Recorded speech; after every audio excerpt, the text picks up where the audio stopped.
Halo Sobat Uta dimanapun Anda berada, senang sekali saya Dinar Aca dapat kembali menjumpai Anda dalam program Uta Bicara. Ruang berbagi masalah terkini, meluaskan informasi dan temukan solusi. Pemirsa, baru-baru ini kita banyak sekali mendengar informasi mengenai pengesahan rancangan Undang-Undang Kesehatan di tahun 2023, tepatnya di tanggal 11 Juli 2023. Tentu ini banyak menimbulkan kontroversi, ada yang pro dan ada yang kontra. Untuk itu hari ini kita akan bahas bersama dengan narasumber-narasumber saya hari ini. Saya akan menyapa terlebih dahulu, ada dua narasumber di sini pemirsa. Yang pertama adalah Bapak Brian Matthew MH. Selamat datang Bapak, terima kasih telah meluangkan waktunya. Bapak Brian ini merupakan Ketua Yayasan Husada Karya Jaya. Selain Pak Brian, ada juga di sini Bapak Aloysius Eka Kurnia SHMH. Beliau adalah Kaprodi Ilmu Hukum di Universitas 17 Agustus 1945 Jakarta. Halo Pak, selamat pagi, selamat siang ya Pak ya. Sehat Pak? Saya. Terima kasih sudah meluangkan waktunya untuk berbagi bersama kami.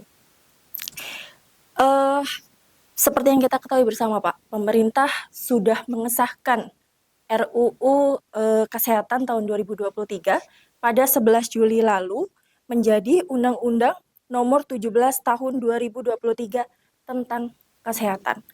Banyak sekali perbincangan di luar sana mengenai pengesahan ini. Ada yang mengatakan bahwasanya ini terkesan buru-buru. Tapi ada juga pihak yang sangat menyetujui karena undang-undang ini membawa pro gitu, membawa banyak manfaat untuk masyarakat. Nah, yang ingin saya tanyakan pertama ke Bapak Brian dulu, bagaimana sih Bapak melihat permasalahan kesehatan di Indonesia saat ini, Pak? Oke, kalau kita bicara mengenai permasalahan kesehatan di Indonesia sekarang, di Indonesia itu sangat kekurangan tenaga medis, baik itu dokter, perawat, apoteker. Seperti yang sudah disampaikan oleh baik dari pemerintah sendiri, bahwa Indonesia itu kekurangan berapa puluh ribu dokter spesialis, ribuan apoteker, dan juga ribuan dokter. Yang kita ketahui juga bersama bahwa tingkat kelulusan dari tenaga medis itu sendiri kan sangat rendah di Indonesia. Dikarenakan ada sejumlah pembatasan bahwa hanya boleh segini yang diterima oleh perguruan tinggi dengan skema-skema yang persyaratan-persyaratan yang harus dipenuhi dari setiap instansi atau organisasi atau asosiasi yang mengatur itu semua. Namun dengan adanya undang-undang kesehatan ini yang mengembalikan hak pemerintah untuk memperbaiki dan juga ikut turun langsung ke lapangan dalam dunia kesehatan ini bisa membantu meningkatkan baik itu kualitas maupun permasalahan kesetaraan fasilitas dan akses kesehatan di Indonesia, terutama di daerah-daerah pelosok yang kita ketahui bersama masih sangat sulit untuk dijangkau, terutama oleh masyarakat-masyarakat yang ada di daerah terluar dan juga yang di daerah-daerah terutama di perbatasan. Oke, jadi bisa saya tarik kesimpulan bahwasannya saat ini kondisinya adalah kekurangan tenaga kesehatan. Kekurangan tenaga kesehatan dan kesulitan untuk masyarakat mengakses kesehatan tersebut. Baik, itu tadi pendapat dari Pak Brian. Kalau Pak Eka seperti apa, Pak? Ya, terima kasih. Mungkin terkait dengan background kami juga di hukum ya, undang-undang kesehatan yang baru disahkan Juli yang lalu, pertengahan Juli yang lalu itu sebenarnya perlu kita lihat sebagai angin segar untuk dunia kesehatan di Indonesia. Tadi nyambung juga dari pendapatnya Pak Brian bahwa Indonesia itu membutuhkan banyak sekali tenaga medis dan sekarang masih dalam nominalnya sangat kritis sekali untuk bisa tersedia di daerah-daerah pelosok. Tapi kalau untuk ditambahkan, selain daripada kekurangan jumlah tenaga medis, kita juga kekurangan terkait dengan perlindungan terhadap tenaga medis yang sudah ada. Itu kekurangan kita terutama terkait dengan aspek regulasinya. Banyak sekali tenaga medis baik itu dokter, perawat, apoteker dan yang lain-lainnya itu banyak yang belum terjangkau oleh perlindungan terhadap praktik dia sehari-hari di rumah sakit atau di klinik. Banyak sekali oleh karena sedikitnya atau minimnya perlindungan hukum terhadap tenaga medis, ya kita juga tidak bisa mengharapkan lebih dari tenaga medis untuk eksplor terkait dengan teknik pengobatan. Kita banyak juga contoh dokter-dokter yang berbakat di Indonesia yang melakukan penelitian, melakukan penemuan terhadap eh, contoh-contoh perawatan misalnya, pengobatan itu tidak terjangkau karena tidak terjangkau oleh hukum sehingga yang bersangkutan sendiri jadi merasa tidak terlindungi terhadap penelitian atau penemuannya. Nah, itu juga yang memang diakomodir oleh Undang-Undang Kesehatan yang baru.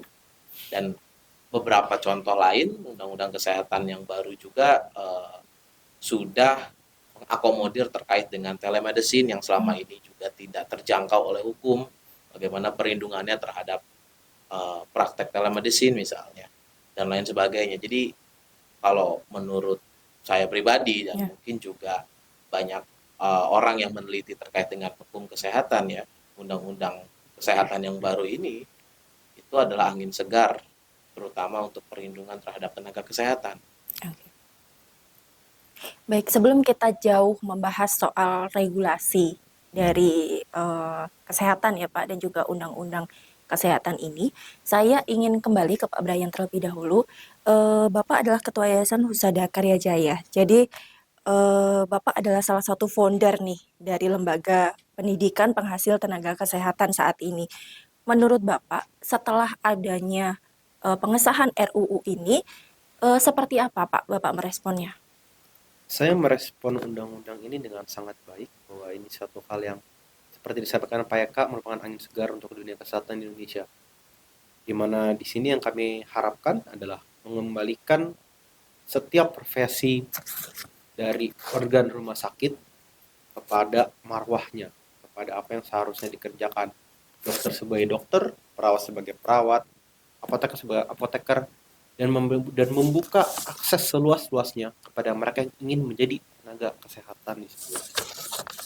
Jadi bisa dikatakan bahwasannya dampak dari pengesahan Undang-Undang Kesehatan ini sangat baik gitu ya Pak, terutama untuk ya bidang kesehatan, kefarmasian, apoteker dan lain sebagainya. Betul, ini menjadi suatu hal yang bisa kedepannya menjadi solusi ketika di Indonesia memiliki kekurangan dari jumlah dokter spesialis, dari jumlah perawat, jumlah apoteker, terutama yang kita mulai terlihat dengan jelas ketika pandemi ini, di mana kekurangan tersebut jadi semakin terekspos. Dengan adanya undang-undang baru ini yang menarik kembali semua hak menjadi hak dari pemerintah, itu menjadi suatu hal yang baik yang bisa mendorong jumlah dokter, perawat, apoteker, karena bisa turut membantu memajukan dunia kesehatan di Indonesia. Ya, menjadi angin segar Pak Eka. Tapi di luar sana juga masih banyak beberapa gitu ya, baik itu individu, kelompok atau organisasi yang menyatakan bahwasanya pengesahan dari rancangan undang-undang kesehatan ini tuh terkesan buru-buru. Kalau menurut Pak Eka, apakah ada waktu-waktu tertentu atau jangka waktu yang ideal gitu untuk mengesahkan suatu rancangan undang-undang? Kita harus dudukkan kata buru-buru itu dengan indikator yang pas dengan yang tepat ya. Kata buru-buru itu indikatornya atau pasnya itu seperti apa gitu yang disebut dengan buru-buru, karena dalam Undang-Undang Nomor 12 Tahun 2011 tentang pembentukan peraturan perundang-undangan tidak ada satupun di dalam ketentuan undang-undang tersebut yang menyatakan bahwa pembentukan undang-undang itu harus sekian ratus hari atau sekian tahun. KUHP yang kita buat yang baru juga disahkan beberapa bulan yang lalu itu dibuat dalam kurun waktu 70 tahun lebih sejak kita yang merdeka. Wacana untuk merubah KUHP dari KUHP Belanda menjadi KUHP buatan anak negeri itu berlangsung puluhan tahun. Omnibus Law misalnya, Omnibus Law juga memakan waktu sekitar 2 tahun untuk membuat undang-undang Omnibus Law, undang-undang Cipta Kerja. Sorry. Nah, indikator buru-buru itu memang tidak ada padanan kata yang pasnya. Dalam undang-undang sendiri tidak disebutkan berapa tahunnya pas. Ya. Hanya saja memang begini. Yang namanya undang-undang ketika dia masuk tahap perencanaan sampai tahap pengesahan, Ya. ya, itu harus berada dalam satu periode program legislasi nasional. Dan undang-undang kesehatan sejak dicanangkan dalam menjadi RUU kesehatan pada saat itu sudah masuk dalam prolegnas tahun 2019 sampai 2024. Jadi kewajiban DPR dan Presiden untuk mengesahkan RUU Kesehatan menjadi Undang-Undang Kesehatan itulah yang harusnya disahkan semenjak 2019 hingga 2024. Nah, pertanyaannya kalau disebut dengan buru-buru, apakah ada dalam proses pengesahan RUU Kesehatan menjadi Undang-Undang Kesehatan, apakah ada yang dilewatkan dalam proses legislasinya? Di dalam undang-undang pembentukan peraturan perundang-undangan ada tahap perencanaan, ada tahap studi kelayakan, ada juga tahap terkait dengan rapat dengar pendapat dengan ahli ya, dengan ahli, dengan masyarakat hukum, dengan masyarakat, dengan praktisi, lalu dengan RDPU, rapat dengar pendapat umum dengan masyarakat pada umumnya yang disampling. Lalu masuk ke dalam tahap pengesahan dan tanda tangan oleh Presiden sebagai kepala negara. Semua tahap itu dilalui dengan sesuai peraturan undang-undangan, sesuai dengan undang-undang yang berlaku.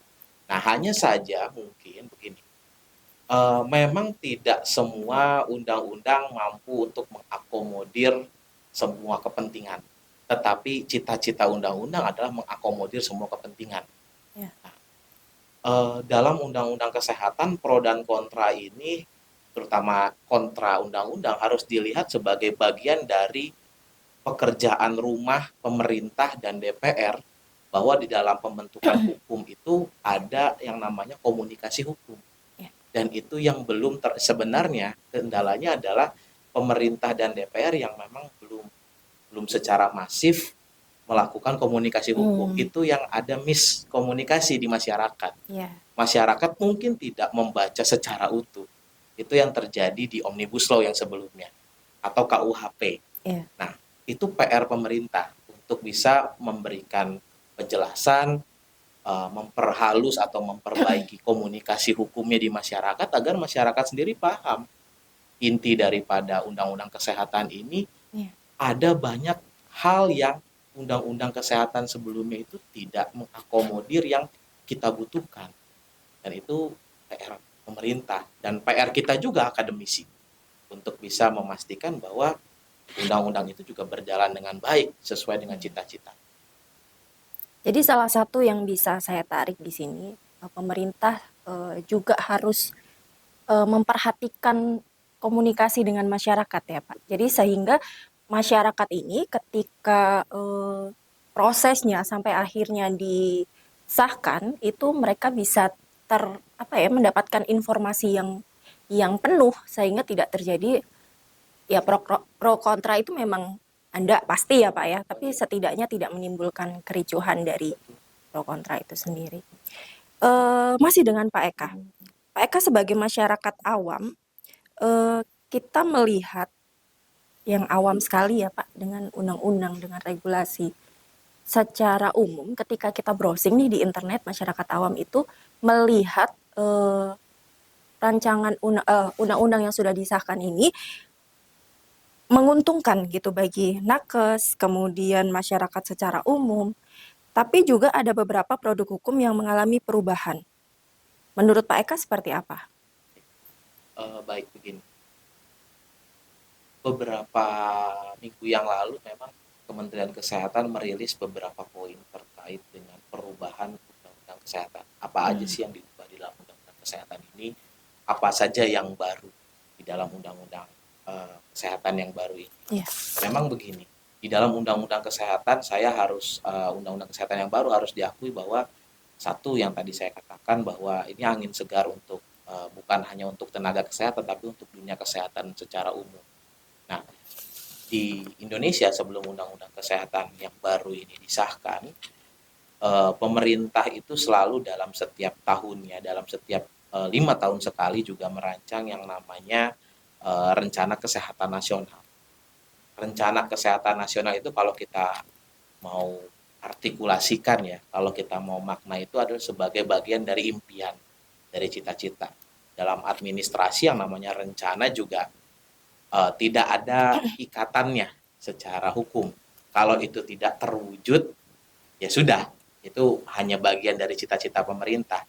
Dan persentase atau mayoritas rencana kesehatan nasional itu tidak terwujud, itu adalah karena ketika itu akan dipraktikkan di lapangan, baik tenaga kesehatan, bahkan pemerintah sendiri itu terganjal karena tidak ada aturannya yang mengatur.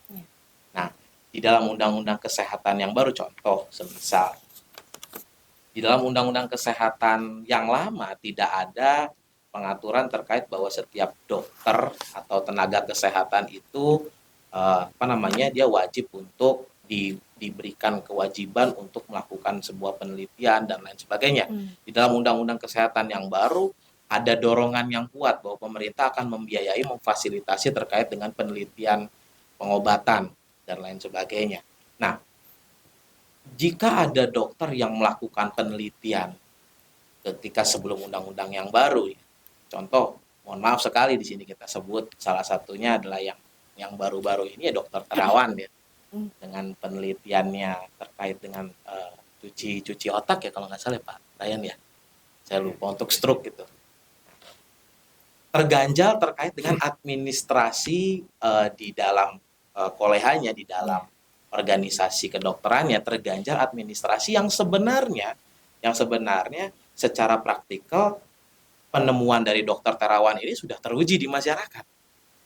Karena dia terganjal di administrasi organisasi profesinya, sehingga penelitian yang bersangkutan itu dianggap ilegal. Kata ilegal ini sendiri sebenarnya kalau dia melanggar hukum, hukumnya nggak mengatur. Hukumnya tidak sampai, hukum negara ya, tidak sampai meneliti terkait sebuah penemuan yang dilakukan oleh dokter, ya, itu harus mendapatkan persetujuan langsung dari organisasi organisasi kedokteran.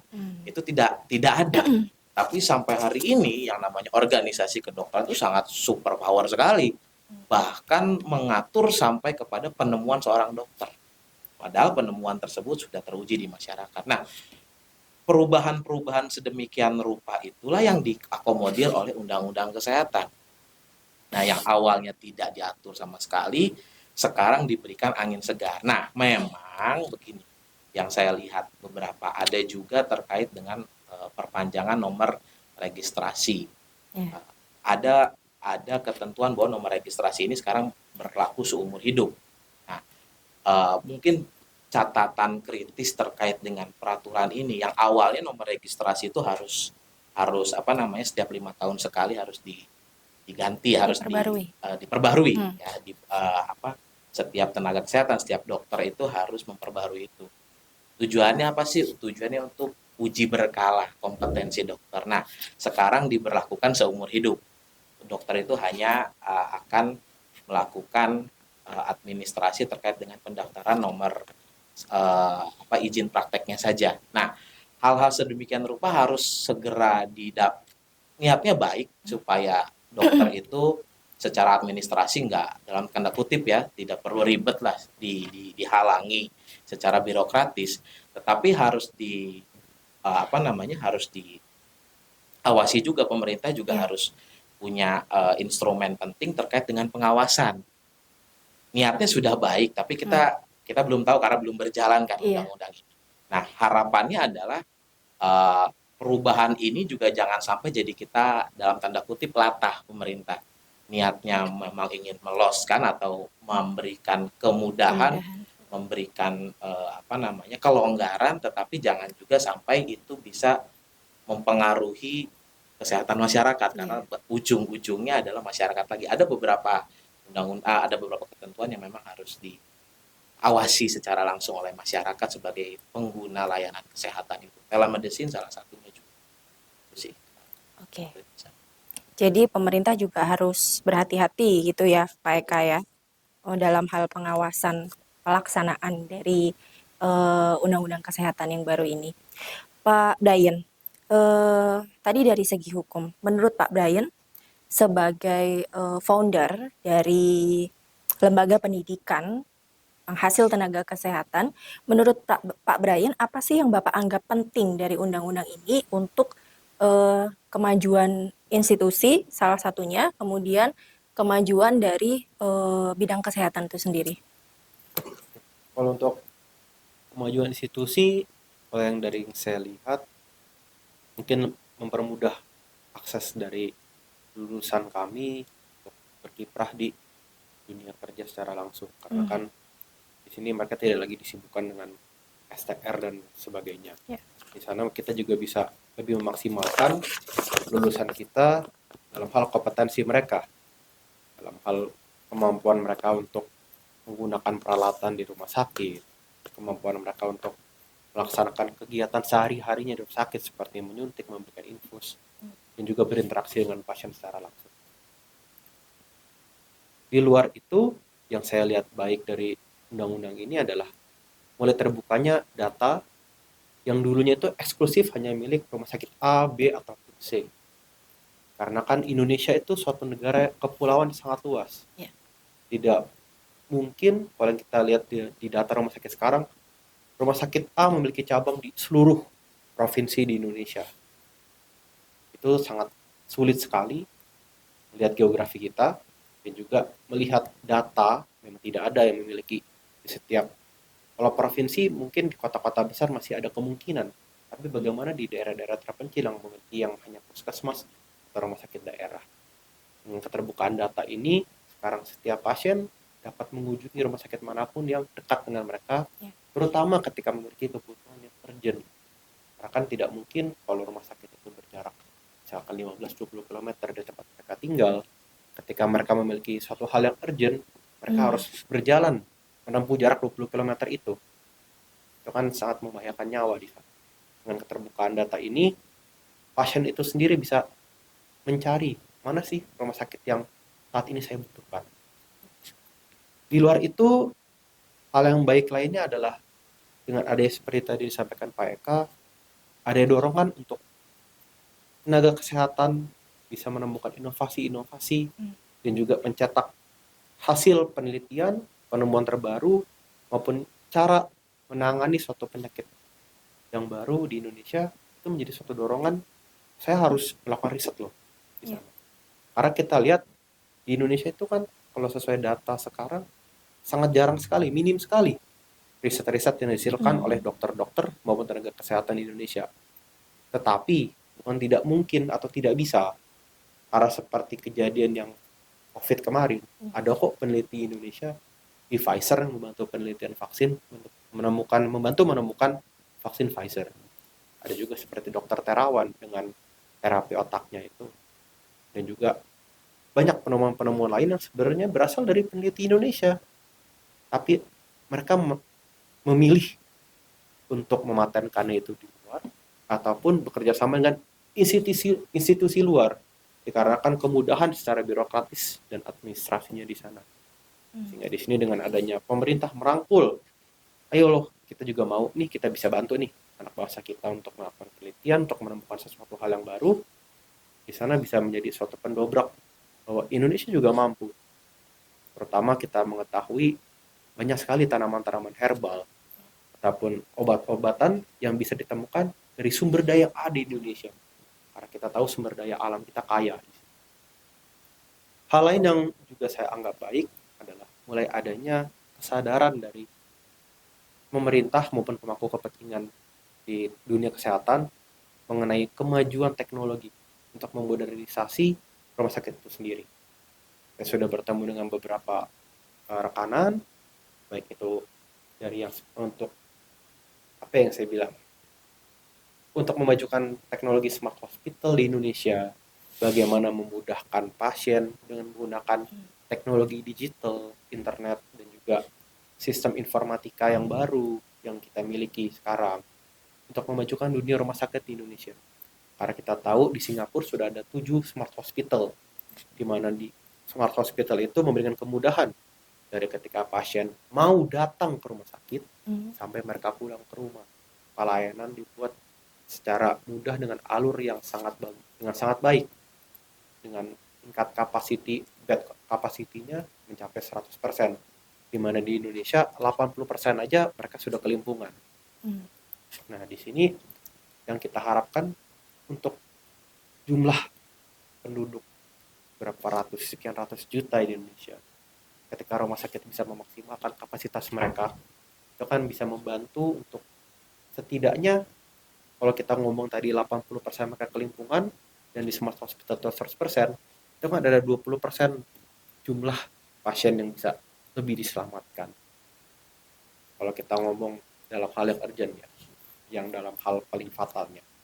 Dan juga hal lain adalah, kalau yang saya minta untuk tolong diperhatikan, walaupun di Undang-Undang Kesehatan ini tadi disebut juga oleh Pak Eka, satu hal yang baik sebenarnya, yaitu STR dapat berlaku seumur hidup, tapi pemerintah harus memiliki akses dan juga cara untuk memastikan kualitas dari tenaga kesehatan kita tidak berkurang.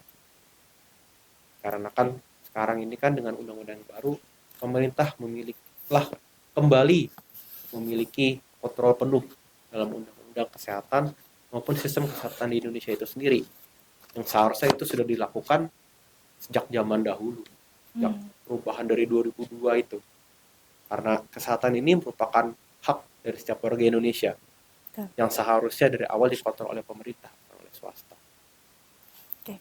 Selain STR, kira-kira ada lagi nggak Pak yang menurut Bapak pemerintah ini harus mengawasi nih, berdasarkan analisa Bapak dari Undang-Undang Kesehatan yang sudah disahkan, ada nggak poin-poin yang menurut Bapak pemerintah harus lebih berhati-hati?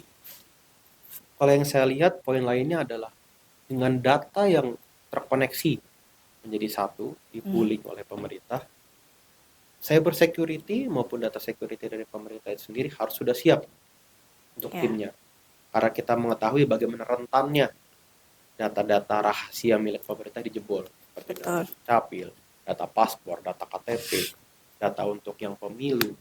Itu kan kita lihat berapa kali sudah dijebol. Jangan malah Kominfo meminta tolong hacker untuk tidak menghack, itu sudah pekerjaan mereka.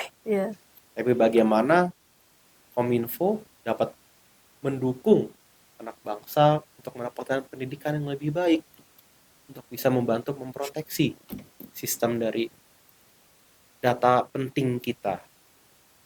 Karena kan dengan pendidikan yang lebih baik, infrastruktur yang lebih baik, dengan sistem informasi yang lebih baik, itu kan akan mendukung untuk menjaga data kita dengan lebih baik. Karena ketika kita masih berkecimpung di 4G mau masuk ke 5G, negara-negara dengan koneksi internet yang sudah 5G, mereka sudah bisa menyerang berapa puluh ribu kali lebih cepat daripada pertahanan kita. Harus perhatikan. Jadi selain tadi STR, salah satunya adalah security, keamanan data-data, baik itu data pasien maupun data dari lembaga ya Pak, rumah sakit, pemerintah dan lain sebagainya. Baik, terima kasih atas jawabannya Pak Brian. Selanjutnya saya mau ke Pak Eka terkait dengan regulasi. Tadi juga ada kekhawatiran yang sama gitu ya Pak, soal STR, kemudian pengawasan, tadi juga cyber security juga kita harus perhatikan, pemerintah harus mencari solusi untuk itu. Menurut Bapak bagaimana sih Pak peran suatu regulasi ini supaya undang-undang ini atau kebijakan yang sudah disahkan oleh pemerintah itu selain bisa memudahkan masyarakat, memudahkan institusi, memudahkan lembaga, itu bisa juga mengatasi permasalahan tentang kesehatan di Indonesia. Baik, begini, yang baru disahkan pada Juli 2023 itu adalah Undang-Undang Kesehatan nih. Undang-Undang Kesehatan ini kalau kita lihat bentuknya adalah undang-undang, dia memberikan hak, dia memberikan kewajiban, dia memberikan hak pada siapa-siapa pihak di situ, tenaga kesehatan, pemerintah, organisasi kedokteran, organisasi apoteker dan lain sebagainya, organisasi profesi ya. Dan juga pasien memberikan hak kewajiban tertentu.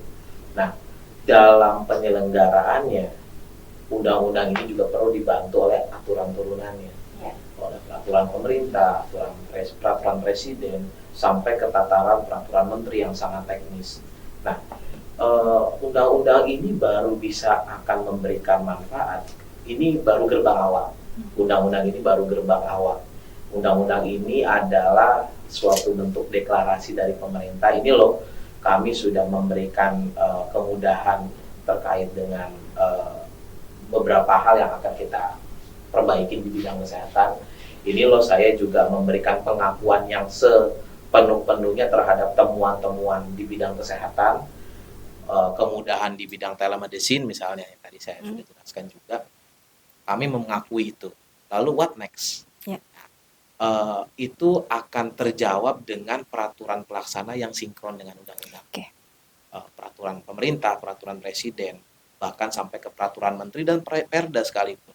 Karena di sini pemerintah daerah juga punya andil yang sangat besar terkait dengan keberadaan rumah sakit umum daerah. Ya. Itu garda terdepan kita, puskesmas itu garda terdepan kesehatan, dan itu di bawah kendali langsung oleh pemerintah daerah. Bahkan perda pun harus sinkron dengan undang-undang yang sudah ada. Nah, ini terkait dengan bagaimana undang-undang ini bisa terrealisasi dengan sempurna ya, regulasi yang ada ini bisa bermanfaat untuk masyarakat, selain kepada keterpaduan antara undang-undang dengan aturan teknis yang akan dibuat tadi, juga terkait dengan pengawasan. Tadi yang sudah sempat saya jelaskan, pemerintah juga jangan sampai, dan DPR ya terutama, karena dia juga mengawasi presiden, mengawasi eksekutif tugasnya, jangan sampai undang-undang ini berhenti di sini saja. Jangan sampai berhenti di sini saja. Pengawasan itu tetap harus dilakukan secara menyeluruh, di atas dan di bawah. Di atas dalam artian segala kebijakan pemerintah yang akan dibuat berdasarkan undang-undang ini, yang bersangkutan nanti akan membuat rencana kesehatan nasional. Nanti juga ada menteri-menteri akan membuat aturan teknis terkait dengan pengawasan terhadap tenaga kesehatan. Itu haruslah sinkron dengan kehendak atau cita-cita undang-undang kesehatan yang baru ini. Itu yang pertama, pengawasan di atas. Pengawasan di bawah tentunya masyarakat. Masyarakat juga harus diberdayakan, harus juga paham dengan apa yang sedang dicoba oleh pemerintah dan DPR untuk segera diwujudkan. Ketahanan kesehatan nasional itu kan tujuan utama dari undang-undang kesehatan ini. Kita mau berdikari, mau mandiri di bidang kesehatan. Nah, masyarakat juga harus paham. Nah, di sini juga memang ada andil tugas pemerintah untuk tadi saya jelaskan, komunikasi hukum kepada masyarakat. Dan kita juga tidak bisa menyerahkan sepenuhnya komunikasi hukum itu kepada pemerintah, karena keterbatasan sumber daya dan lain sebagainya. Pemerintah itu ya pasti garda terdepannya adalah menteri terkait, menteri kesehatan dan Menkominfo. Nah, kita sebagai masyarakat, sebagai peneliti, pendidik ya, saya, Pak Brian juga bagian dari dunia pendidikan, itu punya tanggung jawab penuh untuk juga terlibat terkait dengan komunikasi regulasi, komunikasi hukum. Nah, disinilah pemerintah juga harus memfasilitasi pendidik untuk dapat komunikasi hukum ini berjalan dengan menyeluruh. Setelah komunikasi hukum itu berjalan dengan baik, ujungnya adalah kepatuhan masyarakat. Kalau kepatuhan masyarakat sudah meningkat, ya manfaat atau tujuan utama dari hukum itu bisa terlaksana, tujuan dari undang-undang itu terlaksana. Mungkin itu kritisi saya dari undang-undang ini dan proses perencanaan. Baik, Pak Brian, pertanyaan yang sama. Peran institusi pendidikan, khususnya setelah adanya undang-undang yang sudah disahkan, seperti apa peran institusi nantinya untuk bisa mengatasi permasalahan kesehatan di Indonesia khususnya? Peran lembaga pendidikan di sini adalah bagaimana mereka bisa, kami di sini mencetak lulusan-lulusan tenaga kesehatan yang siap pakai oleh rumah sakit dengan kemampuan-kemampuan yang bisa secara praktikal langsung diterapkan pada pasien.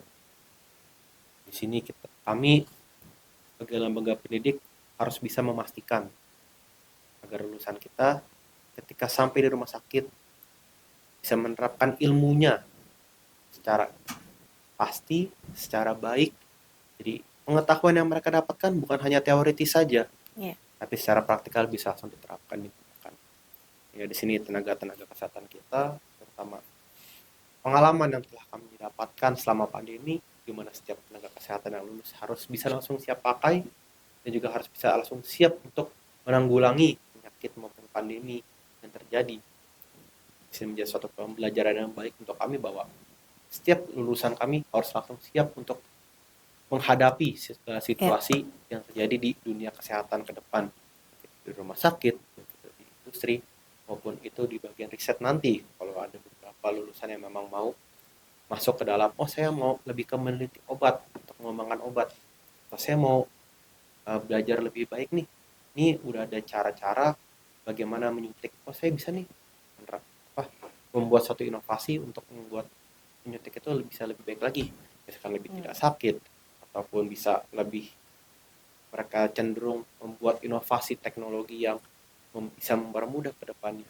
Itu pun tidak terbatas pada hanya tenaga medis saja yang langsung terjun menghadapi pasien, tapi juga tenaga di back supportnya, Ya. seperti di tenaga IT maupun di tenaga administratif lainnya. Karena kan itu kami juga selalu membackup anak didik kami dengan kemampuan teknologi di sana, baik itu di dunia perawat dalam nursing information technology, nursing information system, agar perawat juga mengerti bagaimana sistem informasi dan teknologi di rumah sakit untuk mempermudah pekerjaan mereka, di mana sekarang perawat hanya fokus mencatat dan mencatat, untuk mempermudah, mempercepat proses penginputan data tersebut agar lebih banyak waktu untuk bisa berhadapan dengan pasien, untuk bisa memvisitasi, dan juga bisa langsung berinteraksi dengan pasien, bukan berinteraksi dengan kertas maupun dengan komputer saja. Itu juga kita mendidik anak-anak IT kita di sini, murid-murid informatika, untuk mengerti health informatics. Itu bagaimana mereka bisa mempelajari dan mendalami bagaimana sih sistem informasi dalam dunia rumah sakit, agar ke depan dunia kesehatan kita bisa bersaing dengan internasional. Jadi kita, masyarakat kita bukan hanya konsumen untuk rumah sakit asing, tapi justru masyarakat dari global, dari mancanegara mau datang ke Indonesia karena mereka tahu kualitas kita. Jadi semakin baik kualitas, semakin baik juga kualitas rumah sakit, semakin baik sistem kesehatan di Indonesia. Saling berkesinambungan gitu ya Pak ya. Betul, terutama Pak Sandiaga Uno kan mau membuat suatu pariwisata kesehatan. Pariwisata kesehatan. Ya, yang harus difokuskan ke arah sana. Baik. Terakhir sebelum kita closing, Pak Brian dan Pak Eka, closing statement dari Bapak terkait pengesahan Undang-Undang Kesehatan dan juga harapan Bapak untuk sistem kesehatan di Indonesia ke depannya. Closing statement saya untuk Undang-Undang Kesehatan ini adalah, Undang-Undang Kesehatan ini merupakan satu langkah yang baik untuk kembali mengambil alih sistem kesehatan, dunia kesehatan, ke dalam rangkulan pemerintah. Karena menurut saya, pemerintah adalah pihak yang paling berhak dan juga yang paling bertanggung jawab untuk kesehatan masyarakat Indonesia secara seluruhan. Terutama dengan banyaknya wilayah di Indonesia yang masih pelosok dan juga masih tertinggal, yang membutuhkan perhatian lebih di sana. Tapi satu yang diperhatikan, ini hanyalah langkah awal yang memerlukan tahapan-tahapan maupun perhatian selanjutnya tentang bagaimana kita bisa memaksimalkan undang-undang kesehatan ini untuk memajukan dunia kesehatan di Indonesia ke depan. Terima kasih Pak Brian. Pertanyaan yang sama Pak Eka. Baik. Undang-undang kesehatan ini baru akan menjadi hukum, karena hukum itu selalu harus bermanfaat ya. Undang-undang ini baru akan menjadi hukum yang nyata, hukum yang real, dan bukan di atas kertas kalau dia dapat dilaksanakan dan dapat membawa manfaat untuk banyak orang, terutama untuk rakyat Indonesia, untuk masyarakat Indonesia. Yang perlu untuk tegaskan, yang perlu untuk difokuskan adalah terkait dengan bagaimana nanti implementing atau bagaimana nanti pelaksanaan undang-undang ini dapat berjalan secara menyeluruh, secara komprehensif. Kita tidak lagi mau tumpang tindih antara setiap instansi kesehatan di Indonesia punya tugas pokok dan fungsinya masing-masing saling berebut, atau antara pusat dengan daerah, atau antara pemerintah dengan organisasi profesi. Kita tidak ingin lagi hal tersebut, konflik tersebut dapat terjadi terutama di dunia kesehatan. Nah, undang-undang ini adalah salah satu jalannya, undang-undang ini adalah salah satu pedomannya. Mari kita sama-sama kawal, mari kita sama-sama kawal sebagai masyarakat Indonesia agar agar undang-undang ini dapat terlaksana dengan baik.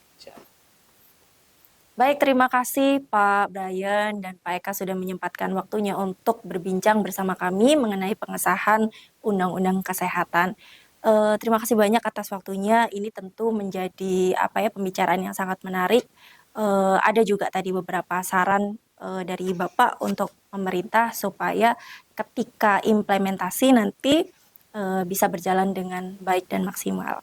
Sekali lagi terima kasih atas waktunya Pak Brian dan Pak Eka. Ya Sobat Uta, selesailah sudah perbincangan kita yang menarik pada kesempatan kali ini. Hal yang dapat disimpulkan dari perbincangan hari ini adalah pengesahan Undang-Undang Kesehatan Nomor 17 Tahun 2023 dapat dikatakan sebagai angin segar dan juga jalan untuk kita semua semakin meningkatkan kualitas kesehatan di Indonesia. Namun perlu diperhatikan secara bersama Sobat Uta bahwasannya pengesahan ini adalah langkah awal. Perlu adanya dukungan dan juga pengawasan dari berbagai pihak supaya undang-undang ini dapat dilaksanakan dan diimplementasikan secara maksimal. Demikian perbincangan kita kali ini Sobat Uta. Sampai berjumpa lagi dalam program Uta Bicara selanjutnya. Saya Dinar Aca pamit undur diri. Terima kasih atas kebersamaan Anda dan sampai jumpa.